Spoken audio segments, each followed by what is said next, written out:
શું તમે તમારી જમીનનું આધાર કાર્ડ નથી બનાવ્યું?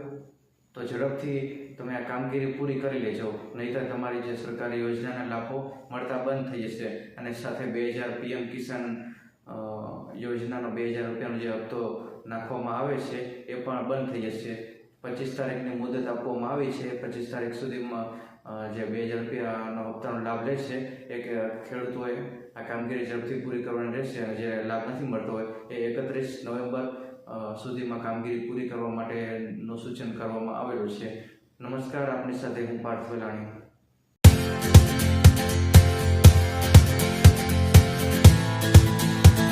શું તમે જમીનના માલિક છો અને તમે ફાર્મર રજિસ્ટ્રી હજી સુધી નથી કરાવી? તો ઝડપથી આ કામગીરી પૂરી કરી લેજો, કારણ કે 25 નવેમ્બર સુધીનો જે સમય આપવામાં આવેલો છે અને પછી આવતા મહિને ડિસેમ્બરમાં PM કિસાન યોજનાનો જે 2000 રૂપિયાનો હપ્તો જાહેર કરવામાં આવશે અને એ પહેલાં જે આ કામગીરી પૂરી કરવામાં આવે તો સરકારને પણ એક આંકડાકીય માહિતી રીતે ડેટા બધો એકત્ર થઈ જાય અને જે લાભાર્થી હોય એમને જે આ ખાતામાં સીધા ડીપીડી દ્વારા પૈસા ટ્રાન્સફર કરી શકાય અને જે સરકારી લાભો હોય એના માટે તમામ યોજના માટે ફાર્મર રજિસ્ટ્રી કરવી જરૂરી બની છે અને જેનાથી એ સરકારી કામગીરીમાં જે ડોક્યુમેન્ટ માટે બધા આધાર પુરાવા લાવવા પડતા હતા, પણ એની જગ્યાએ છે આ ફાર્મર રજિસ્ટ્રી, જે ફાર્મરનું જે આ ખેતીનું આધાર કાર્ડ કહી શકાય અને 11 અક્ષરનો જે આ નંબર આવે છે ફાર્મર રજિસ્ટ્રીનો, એ કામગીરી પૂરી કરવા માટે સરકાર દ્વારા અનુરોધ કરવામાં આવે છે. તમારા ગ્રામ પંચાયતમાં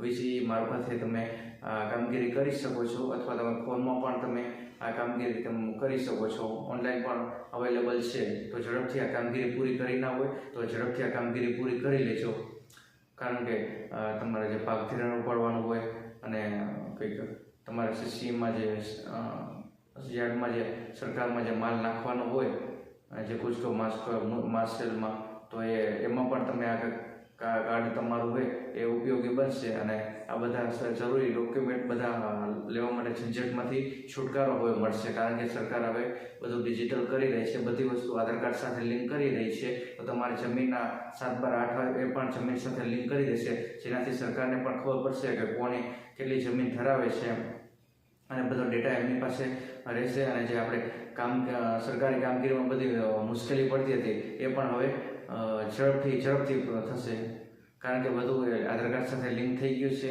અને એમાં અલગ અલગ જે સેવાઓ હોય એ તમામ એમાં સેવા લિંક હોય એટલે આપણે તમામ ડેટા બધો આપણે જાણી શકીએ છીએ.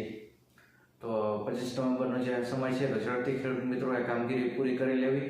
એના માટે તલાટીનો સંપર્ક કરી શકો છો તમે, મામલતદાર કચેરીનો અથવા જિલ્લા ખેતીવાડી અધિકારી કોઈ પણ સંપર્ક કરી અને વધુ માહિતી તમે એમની પાસેથી મેળવી શકો છો.